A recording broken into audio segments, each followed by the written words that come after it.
Hello and thank you for tuning in. I'm Allie Havens. And I'm Bo Davis. In local news tonight, a former Ringe police officer and Conval High School employee was arrested and charged with attempted felonious sexual assault on a 16-year-old girl under 16.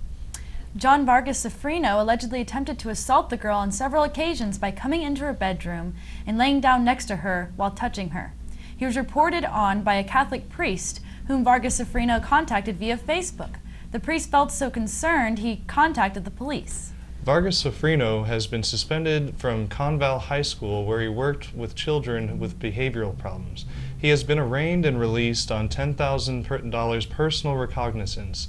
He was also ordered not to have any contact with anyone under age 18. Next, we have a video of Pete Eyre of copblock.org, who was interviewed about Ademo Freeman's trial. Let's talk now about a young man in New Hampshire who's facing 21 years in prison for reporting on police brutality. Adam, or Ademo Mueller, was unable to talk to us today since he's in prison right now awaiting trial in a case that all started after he posted this video on his website, copblock.org. See, this is why I'm taping this right here. No, see this right here? This is why I'm taping that. Get out of here. Don't talk to her like that. Hey! Get out of the way. This video was shot at a Manchester, New Hampshire high school and shows a 17-year-old boy being lifted from his seat in the school cafeteria by a school police officer and face slammed into a table. It was recorded by a fellow student and then given to Mueller, who then apparently interviewed police and two school officials, recorded those interviews without the other party's consent. He then posted part of those interviews on his website along with this video, and he's now been charged with 3 felony counts of wiretapping. After being charged with that, he awaits trial. And Pete Eyre joins me now from copblock.org. Hey, Pete, let's start with the latest with Adam, or Ademo as he likes to be known. What's the latest with his case? Ademo had jury selection this past Monday in Manchester, and he is slated to begin trial next Monday, August 13th, at Hillsborough Superior Court.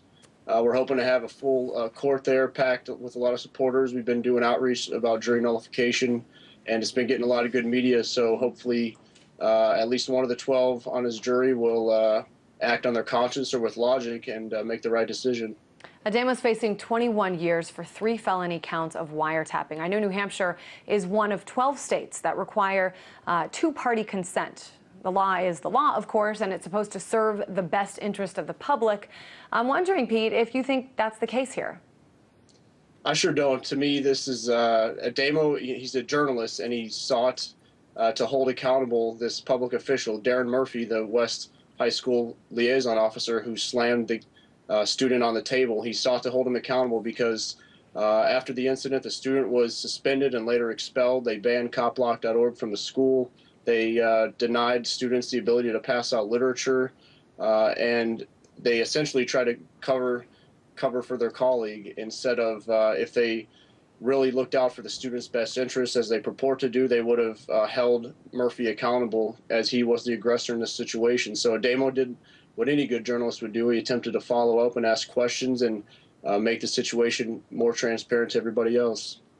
I know copblock.org has created an online outlet to release information about police that, doesn't usually make it to the mainstream media. We've seen many cases as of late of police brutality from Anaheim to Appalachia. However, where is the line between, being a concerned citizen and being a vigilante, or is there?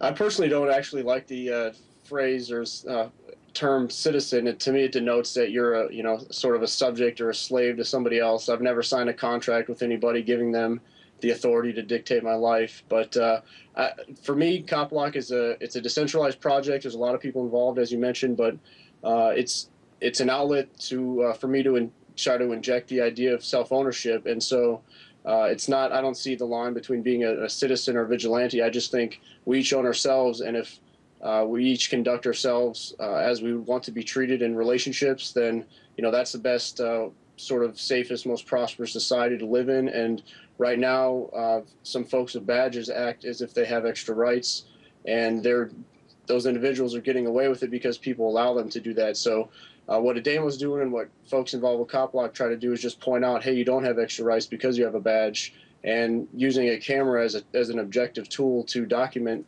those actions and share them with others is very powerful. I guess I'm wondering what made you guys decide to start this website. Was it just seeing case after case of police brutality? Was there a case in particular that sort of sparked you to do this? Damon and I both came from slightly different backgrounds. He himself was harassed by some local police up in a small town named Jackson, Wisconsin, where he grew up, and he wasn't finding any recourse through their official channels, and started posting some of his interactions online to, again, win in the court of public opinion.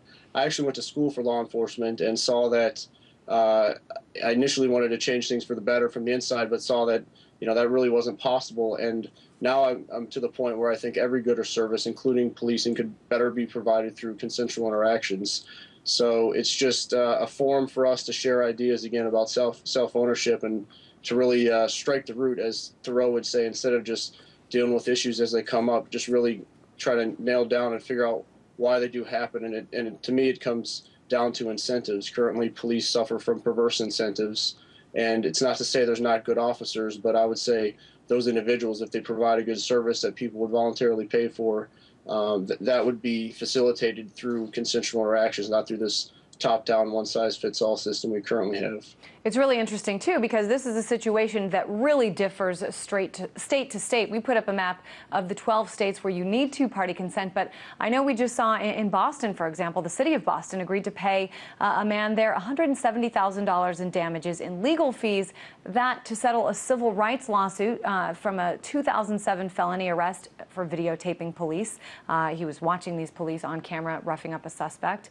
I guess I'm wondering, Pete, I mean, what is it going to take for police to simply say, instead of trying to make more strict laws, why don't we just try not to be so brutal in the wrong circumstances? Well, I agree. It's a good goal to have, but I would say, what is the best means to get there? And it's not through an internal review board or a citizen's complaint or even filing a complaint with the department itself. It's just for each individual to realize that nobody else has the right to dictate or regulate their lives as long as they're not negatively infringing on somebody else's rights. And so that really speaks to the issue of, again, policing today and how it's the perverse incentives on which its actors operate. And the differences in the one or two party consent you mentioned, that to me just shows how arbitrary I differentiate between law and legislation, law being natural, common, or God's law, and legislation being man-made and arbitrary.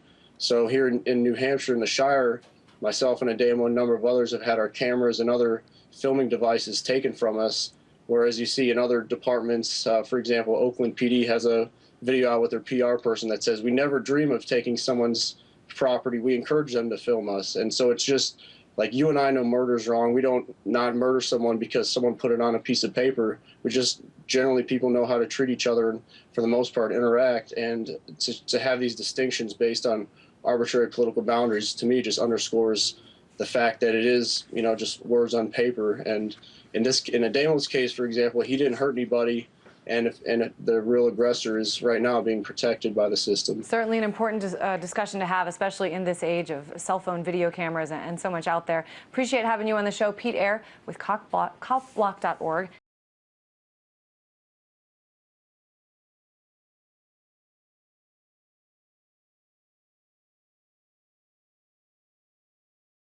So this woman stopped and talked to Carla about jury nullification? Yeah, what really caught my attention from that conversation, from what I heard, was the idea that she said, well, these are laws, and we have to, essentially she said, we have to look to these laws, we have to put our faith in these laws. And at one point she said, like, well, what about someone would nullify this law against murder? And obviously, she was saying, I can't trust myself and my own conscience and my own cognition to say what's wrong or right, what should be acceptable behavior or not. I have to turn to these claimed external authorities and go by what they say. It was just ludicrous in my mind. Crazy. And that was her objection. You're going to let off a murderer? Yeah, never. I mean, I don't think anybody, anyone with the right mind. I mean, it's anyway. Yeah, it's ridiculous. It's ridiculous. And she didn't want to have anything to do with jury nullification. Yeah. Right away, she had a negative knee-jerk reaction. She associated with some other stuff, and but I don't know. I mean, it may have been it sounded like she was misinformed about what jury nullification was about, so it was good, even though the conversation was still a very grating differences of opinion, I would say. I mean, it was respectful, and so it was good that she was at least exposed to a different perspective on the idea, so maybe at some point she'll come around and investigate it. Yeah, we can hope. Yeah, Thanks. right on. I can read everything line. The other guy needs to outreach and everything. Oh, I have one.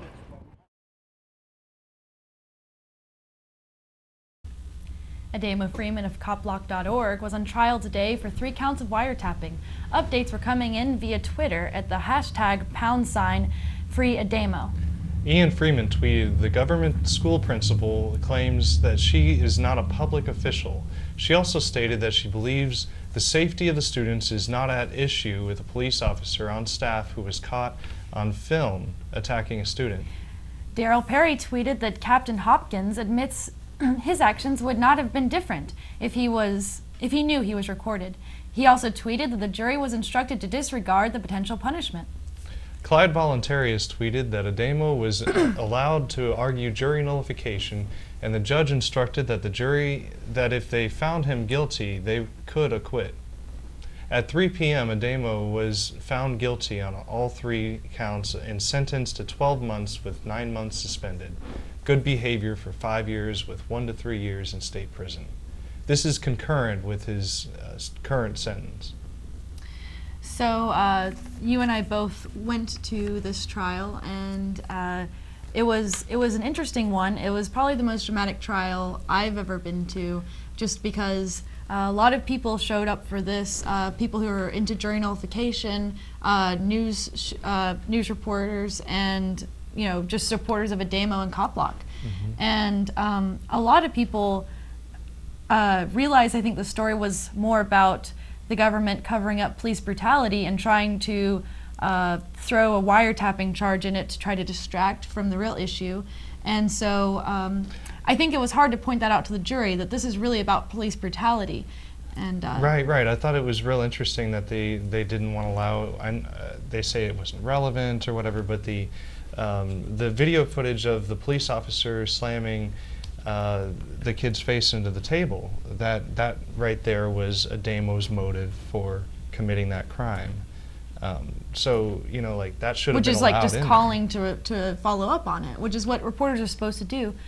And he did in each call. I thought it was just a little frustrating, because the way the evidence stacked up, it really seemed like as we talked about on the show before, in a lot of trials they want to tell the jurors just to focus on the facts of the case, right, whatever those are. And I don't even think I don't even like the word facts, because I think people misuse that word all the time. Mm-hmm. It's just the information that someone wants you to pay attention to, and it could be misleading, or it could be omitting certain things that are more important. Mm-hmm. But I thought it was always interesting that the judge will say, "Well, I'm going to give the jury instructions on how to, how to decide this person's fate." The person is not allowed and has not been allowed to use their conscience. So I don't know. I think it was interesting though that the judge allowed Ademo to bring up jury nullification, even though it wasn't effective until January 1st next year. Do you think that the reason that the jurors decided to call guilty was? I start to wonder if it's because just maybe it's easier to follow directions than to think critically, or about, how do I feel about the situation. I was honestly surprised that it was guilty in all 3 counts. I thought maybe like guilty, not guilty, guilty or something, but just plain out completely guilty really shocked me. Right. I unfortunately was thrown out near the first or second half, so I didn't get to see it. But yeah, it was pretty surprising. I really expected him actually to be clear of all of it. I thought somebody would have used their conscience and acquitted this man of a victimless crime. Mm-hmm.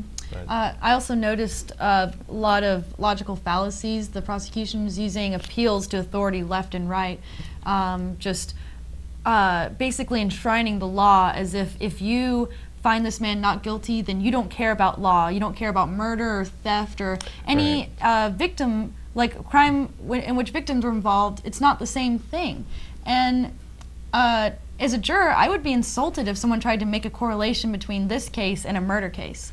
But I think that when we use vague terms, or sorry, when we talk about the law and the way it's used, I like what Pete said. He's like, I like to differentiate between law and legislation. Right. And there's God, natural and common law, and then there's legislation. There's this statute, and it's. But you can't explain this whole philosophy to a jury within the time of, that would start to get like really drawn out, and I could understand why it would be difficult to try to make these distinctions, but I think that they do matter. And I think someday it'd be interesting with courts if they were to allow us. Well, if it's really a jury of our peers, then can I call some people to, like, all right, you've got your guys, well, I've got mine here too.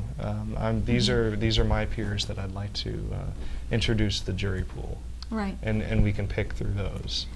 I just start to wonder at some point if it's pointless to try to use, I like the idea of jury nullification because it allows for some conscience to come into it. It allows for that, but it might, either that or maybe the dispute resolution service will just be privatized before that ever happens. Just because, when you're when you go into court, you're in their building, and it is easier just to do whatever they say. And the judge is, the ultimate rule, and he does tell the jurors to, just, look at if this person broke the law by the letter of the law. Right, by the legislation. So which is. So it's entirely ridiculous though that they didn't use their conscience and see that this person was not guilty of an actual crime. But well, maybe we can hope for better in the future. Well, next we have a video from another sobriety checkpoint that was held in Concord on August 3rd, 2012.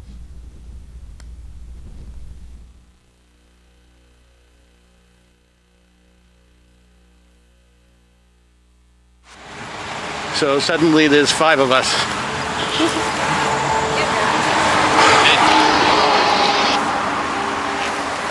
So I was just told that our second sign, U-turn now, because we're giving drivers a command. Alright guys, here's what we're going to do. Just going to make sure you're following all the laws that you're supposed to do. You're not supposed to be causing or disrupting traffic. The sergeant's going to come down, make sure that you're within your perimeters, and if that's the case, then we'll get out of your hair, alright? We just want everybody to be safe as well as you guys do, I see, okay? And what we'll do, we get our sergeant down here, double check for you, and like I said, we'll try to get out of your hair, alright? My biggest concern is that U-turn sign, okay? If it's causing people to stop, slow down, start adjusting their traffic patterns at this point in the roadway.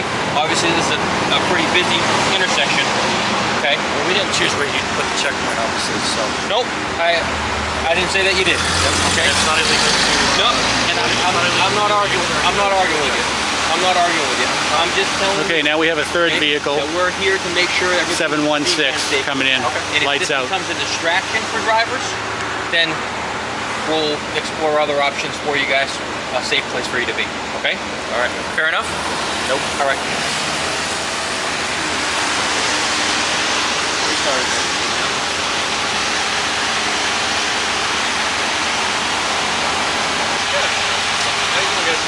Good. I think Officer Russell already told you that the only concerns would be anything with pedestrian safety, not being able to get by or being on the roadway. So as long as obstruction to the roadway is your cruiser way. yeah, but it's an emergency vehicle, so it can be right now. But that would be the only issue. So I don't see that. So I think you guys are good. Thanks. Thank you. All right. Have a good night, guys. You Fair too. enough, guys. Thank you. Thank you. All right, awesome. Okay, so the laser's set up operating. We got a cruiser with somebody keeping an eye on us right over here. I don't know what they want, but they're right there watching us.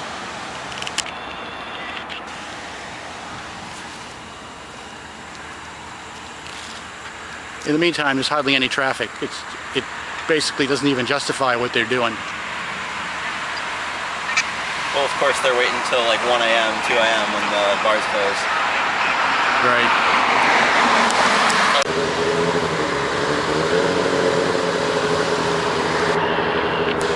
Okay, so here we are at the Concord checkpoint. It is about 11:30 Friday night. We've got 5 activists here. We've got the laser going. We've already been visited by 3 police cars. When we were previously visited, there was no laser. Curious to see what they think about this. Stay tuned.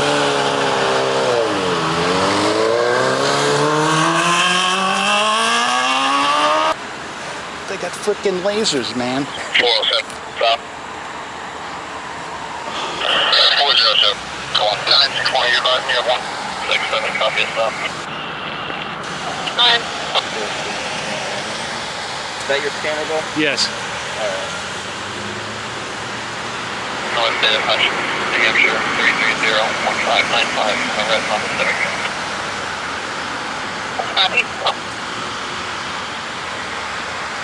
No 6 by Hollywood Road was Connecticut 792 H. Henry F. Frank in the Union. How cool is that, huh?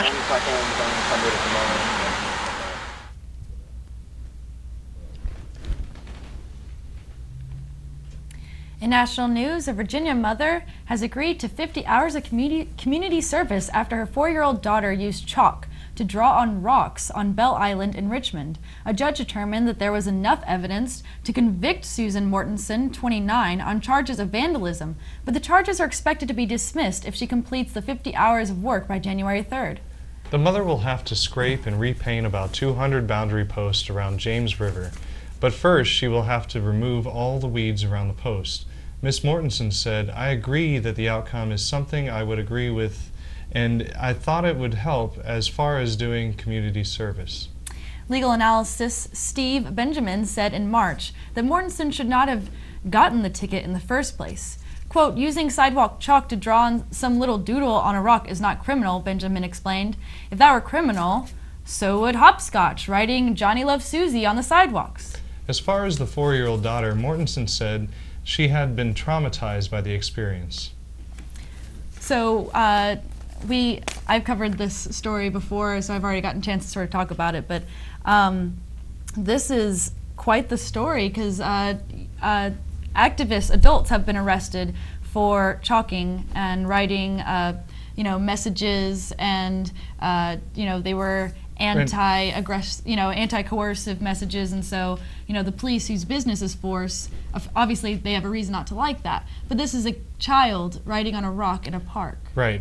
It seems like they're specifically going after the activists to kind of squander any kind of to squash any kind of dissent. Yeah, I guess. And so these kids, they're not doing anything, as you said. They're out enjoying the day using. So chalk. maybe it really is just about the chalk. It's not about the message. I wonder. I really would like to get comments. Maybe we can do that in a future show. Yeah, just crazy. Little kid. Anyway, in international news, Mexican victims of violence are coming to the United States for a caravan for peace. The caravan is in response to the massive amounts of victims in the war on drugs and weapons trafficking. The anti-crime activist Fernando Oseguedo stated the United States should stop producing so many weapons, which causes us so much harm. That that country also suffers from so much violence as billions of dollars go into manufacturing guns. The caravan will set out from San Diego in Southern California near the border on Sunday, August 12th, and will visit Phoenix, Los Angeles, Chicago, and Atlanta before reaching Washington, D.C. on September 12th. The activists, who will meet with some 80 non-government organizations in the United States, are calling for the discussion of alternatives to prohibition of drugs, such as regulation or decriminalization, effective measures to curb cross-border weapons smuggling and concrete measures against money laundering, including holding financial institutions accountable. The caravan is also demanding an immediate suspension of U.S. aid to the Mexican Armed Forces, a reorientation of the funds with a priority on human safety, and an end to the militarization of the border and the criminalization of immigrants. So, yeah, I mean, the drug war is something that I always think about affecting, people I know and, those in the community around me. But sometimes I forget about Mexico and other countries where, they're getting pummeled with this too, but in a worse way because they've got, the gangs and the, lots of guns coming from the United States and drugs coming from Mexico. It's not a good passerby. Right, and it seems, I hate to sound like a conspiracy theorist, but semi-orchestrated, in the way, there's the whole Fast and the Furious program where he said, as you were saying, the guns are being shipped to Mexico, and then, of course, there's, officials call it a drug problem, but it's not a problem, that's goods and services, that's money coming into the country. I don't see why that's a problem. Well, the demand's still there. The demand for drugs exists, whether or not the government likes that. And so by trying to limit the supply, all you're doing is making the price go up, which means that more people are incentivized to get into this business of drug dealing. Right, exactly. It is perpetuating what they're trying to stop. And making stricter laws about drugs is not going to make the problem any better. It's going to make it worse. Nope. Thank you for joining us tonight. I hope you enjoyed the show. Join us next week for another installment of ShireTV. For more news and analysis, I'm Bo Davis. And I'm Allie Havens. May you each find happiness, peace, and prosperity.